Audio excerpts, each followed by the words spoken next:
Hello. അപ്പോൾ ഇന്നത്തെ വീഡിയോയിൽ കാണിക്കുന്നത് അലോവേര പ്ലാന്റ് എങ്ങനെ നല്ല ഹെൽത്തി ആയിട്ട് നമുക്ക് വളർത്തിയെടുക്കാം എന്നാണ് കാണിക്കുന്നത്. അപ്പോൾ നമുക്ക് എല്ലാവർക്കും ഫെമിലിയർ ആയിട്ടുള്ളൊരു പ്ലാന്റാണ് അലോവേര അല്ലെങ്കിൽ കറ്റാർവാഴ. നമുക്കറിയാം അലോവേരയുടെ ഇമ്പോർട്ടൻസ് എന്താണെന്നുള്ളത് നമുക്കറിയാം. നമ്മൾ ഒരുപാട് മെഡിസിനൽ പ്രൊഡക്ട്സിൽ യൂസ് ചെയ്യുന്നുണ്ട്, ആയുർവേദിക് മെഡിസിൻസിലൊക്കെ നമ്മൾ യൂസ് ചെയ്യുന്നുണ്ട്. അതേപോലെ കുറേ ആൾക്കാർ ഫ്രഷ് ആയിട്ടുള്ള അലോവേര ജെല്ല് സ്കിന്നിൽ അപ്ലൈ ചെയ്യാൻ വേണ്ടിയിട്ടും ഹെയറിൽ അപ്ലൈ ചെയ്യാൻ വേണ്ടിയിട്ടൊക്കെ യൂസ് ചെയ്യാറുണ്ട്. അപ്പോൾ നമ്മൾ ഫ്രഷ് ആയിട്ടുള്ള അലോവേര ജെൽ എടുക്കാനായിട്ട് നമ്മുടെ വീട്ടിൽ തന്നെ പ്ലാന്റ്സ് ഉണ്ടെന്നുണ്ടെങ്കിൽ നമുക്ക് വളരെ ഈസി ആയിരിക്കും. അപ്പോൾ എങ്ങനെ നമുക്ക് അലോവേര നല്ല ഹെൽത്തി ആയിട്ട് വീട്ടിൽ നമുക്ക് വളർത്തിയെടുക്കാം എന്നാണ് ഇന്നത്തെ വീഡിയോയിലൂടെ ഞാൻ കാണിക്കുന്നത്.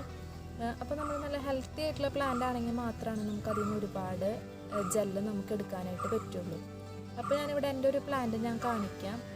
ഇതാണ് എൻ്റെ അലോവേര പ്ലാന്റ്. ഇത് അത്ര വലിയൊരു ഹെൽത്തി ആയിട്ടുള്ളൊരു പ്ലാന്റ് ആണ്, അല്ലെങ്കിൽ ഇത് അത്രയും ബിഗ് ആയിട്ടൊരു പ്ലാന്റ് ആണെന്നല്ല ഞാൻ പറയുന്നത്.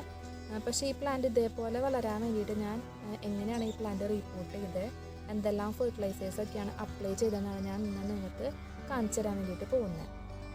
അപ്പോൾ നമ്മളുടെ പ്ലാന്റ് എത്രത്തോളം ഹെൽത്തിയാണോ നമുക്ക് അത്രത്തോളം ജെല്ല് നമുക്കതിൽ നിന്ന് കിട്ടും. പ്ലാന്റ് നോക്കുകയാണെങ്കിൽ അത്യാവശ്യം നല്ല തിക്കായിട്ടുള്ള ഇതായതുകൊണ്ട് തന്നെ നമുക്കിതിന് ഒരുപാട് ജെല്ല് നമുക്കിതിൽ നിന്ന് എടുക്കാനായിട്ട് പറ്റും. അപ്പോൾ ഞാൻ ഇവിടെ ഒരെണ്ണം ഞാൻ ഒടിച്ചിട്ട് വെച്ചിട്ടുണ്ട് ഒരു പ്ലാന്റ്. അപ്പോൾ ഇത് നമ്മളിങ്ങനെ ഒടിച്ച് നോക്കുകയാണെന്നുണ്ടെങ്കിൽ നമുക്ക് അറിയാൻ പറ്റും ഇതിൽ എത്രത്തോളം ജെല്ല് ഇതിൻ്റെ ഉള്ളിൽ ഉണ്ടെന്ന്. അപ്പോൾ പ്ലാന്റ് ഇത്രയും നല്ല എന്താ പറയുക തിക്കായിട്ട് വളർന്നാൽ മാത്രമേ നമുക്കതിൽ നിന്ന് ഒരുപാട് ജെല്ല് നമുക്ക് എടുക്കാനായിട്ട് പറ്റുള്ളൂ. അലോവേര നമുക്ക് വളരെ ഈസി ആയിട്ട് തന്നെ ഹെൽത്തി ആയിട്ട് വളർത്തിയെടുക്കാനായിട്ട് പറ്റും. അപ്പോൾ അങ്ങനെ നമ്മൾ നല്ല ഹെൽത്തി ആയിട്ട് വളരുന്നുണ്ടെങ്കിൽ നമ്മൾ ചെയ്യേണ്ട ഒരു കാര്യം, നമ്മൾ പോട്ടിംഗ് മിക്സിലാണ് നമ്മൾ ശ്രദ്ധിക്കേണ്ടത്. നമ്മൾ നട്ട് കൊടുക്കുമ്പോൾ നല്ലൊരു പോട്ടിംഗ് മിക്സിൽ വേണം ചെടി നട്ട് കൊടുക്കാൻ വേണ്ടിയിട്ട്. അപ്പോൾ ഞാൻ മെയിനായിട്ടും ചെയ്യുന്ന കാര്യമാണ് കേട്ടോ പറയുന്നത്.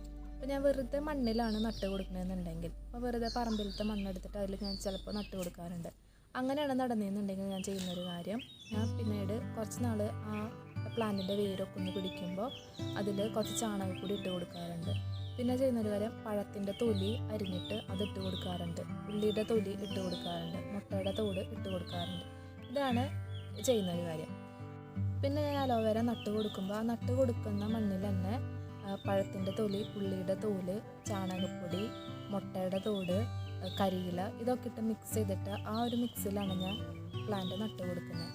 അങ്ങനെ നട്ട് കൊടുക്കുകയാണെന്നുണ്ടെങ്കിൽ കുറേ കാലത്തേക്ക് ഞാൻ ഒറ്റ വളം അതിന് കൊടുക്കാറില്ല, വെറുതെ നനച്ച് കൊടുക്കുക മാത്രമാണ് ചെയ്യാറ്. ഈ ഒരു പ്ലാന്റ് ഞാൻ നല്ല സൂര്യപ്രകാശം കിട്ടുന്ന ഒരു ഏരിയയിലാണ് വെച്ചിട്ടുണ്ടായിരുന്നത്. ഇപ്പോൾ കാലത്ത് തൊട്ട് വൈകിട്ട് വരെയുള്ള വെയിൽ ഈ ഒരു പ്ലാന്റിന് കിട്ടുന്നുണ്ടായിരുന്നു. ഇപ്പോൾ ഞാൻ ഡെയിലി നനച്ച് കൊടുക്കാറുണ്ടായിരുന്നു. ശരിക്കും നമ്മൾ ഡെയിലി നനച്ച് കൊടുക്കേണ്ട ആവശ്യമില്ല. എത്ര ചൂട്ടത്ത് വെക്കുന്ന ഒരു പ്ലാന്റ് ആണെങ്കിൽ നമ്മൾ ആഴ്ചയിൽ 1-2 പ്രാവശ്യം നമ്മൾ നനച്ച് കൊടുത്താൽ മതി. പിന്നെ അത്രയും എക്സ്ട്രീം ചൂട് വരാമെന്നുണ്ടെങ്കിൽ അതിൻ്റെ മണ്ണ് അത്രയും ഡ്രൈ ആയിട്ടാണ് നിൽക്കണമെന്നുണ്ടെങ്കിൽ മാത്രം നമ്മൾ നനച്ച് കൊടുത്താൽ മതി. അലോവേര ഒരു സക്കുലൻറ്റ് പ്ലാന്റ് ആയതുകൊണ്ടാണ് നമ്മൾ ഡെയിലി നനച്ച് കൊടുക്കേണ്ട ആവശ്യമില്ല എന്ന് പറയുന്നത്. നമുക്കറിയാം സക്കുലൻസ് നമ്മൾ അധികം നമ്മൾ നനയ്ക്കാറില്ല. അവർ കൂടുതലും ഈ ഡെസേർട്ട് ഏരിയയിൽ വളരുന്ന പ്ലാന്റ്സിൽ പെട്ടത് ആയതുകൊണ്ട് തന്നെ അവർക്ക് വാട്ടർ ഹോൾഡിങ് കപ്പാസിറ്റി കൂടുതലായിരിക്കും.